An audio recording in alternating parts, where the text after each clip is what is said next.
Hello दोस्तों, तो चाहो आप क्लास 8 में हो या फिर 9th 10th 11th 12th, चाहे आप कोई भी क्लास में हो, अलंकार पूछा ही जाता है।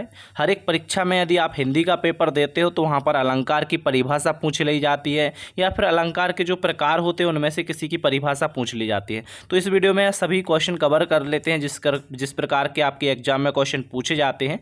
तो यहाँ पर सबसे पहले आपको जो परिभाषा दी गई है इसे अच्छे से पढ़ लेना है, याद कर लेना है कि अलंकार किसे कहते हैं। इसके बाद आगे बढ़ते हैं। तो अलंकार के यहाँ पर भेद दिए हुए हैं, तो इन सभी भेदों को पढ़ लेना है कि कितने भेद होते हैं। यहाँ पर शब्दालंकार, अर्थालंकार, उभयालंकार होते हैं सब। तो यहाँ पर आपको ध्यान रखना है कि 3 प्रकार होते हैं, मतलब इसके जिसको हम भेद भी बोलते हैं। तो इसके बाद में आगे बढ़ते हैं। तो यहाँ पर शब्दालंकार की परिभाषा दिए गए हैं और इसके कुछ प्रकार भी दिए गए हैं, ठीक है। और यहाँ पर जो प्रकार दिए गए हैं इन सभी की परिभाषा यहाँ पर आप देख पा रहे होंगे। अनुप्रास अलंकार किसे कहते हैं, उदाहरण सहित दिया गया है।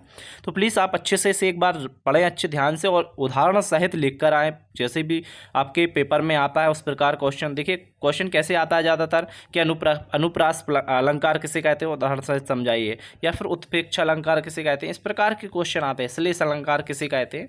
तो ध्यान से आप सभी क्वेश्चन इसमें जो शामिल किए गए हैं उदाहरण सहित सभी को देख लीजिए। सभी की परिभाषा भी दी गई हैं, तो आप समझकर अच्छे से पढ़कर लिख सकते हो। और उदाहरण सहित यहाँ पर दिया गया है। यमक अलंकार की यहाँ पर आप परिभाषा देख पा रहे होगे। तो ध्यान से आपको यमक अलंकार भी पढ़ लेना है, परीक्षा की दृष्टि से काफ़ी इंपॉर्टेंट क्वेश्चन होता है।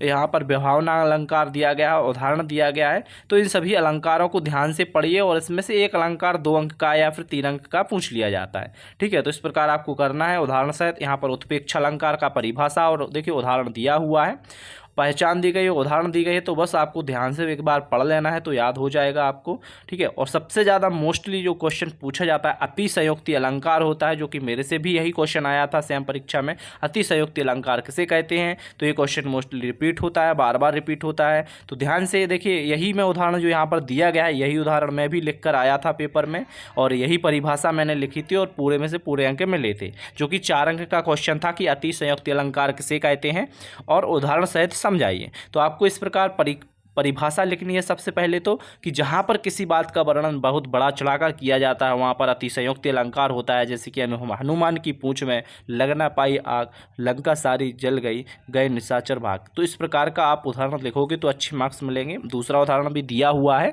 आगे बढ़ते हैं। रूपक अलंकार भी पूछा जाता है, तो रूपक अलंकार की परिभाषा दी गई है, इसे ध्यान से पढ़ें आप। हर एक परीक्षाओं में चाहे त्रैमासिक हो, अर्धवार्षिक हो या फिर वार्षिक हो, यदि हिंदी का आप पेपर देते हो तो ये क्वेश्चन कॉमन क्वेश्चन है जो कि हर बार पूछे जाते हैं, ठीक है। श्लेष अलंकार दिया हुआ है, श्लेष अलंकार को अच्छे से पढ़िए। उदाहरण दिए गए हैं तो उदाहरणों को अच्छे से कवर कीजिए और लिख कर जरूर देखें। और इस वीडियो को ज़्यादा से ज़्यादा अपने दोस्तों में शेयर करें। Thank you. इस PDF को डाउनलोड करने के लिए डिस्क्रिप्शन में लिंक दी गई है, जाइए और डाउनलोड कर लीजिए टेलीग्राम से। Thank you.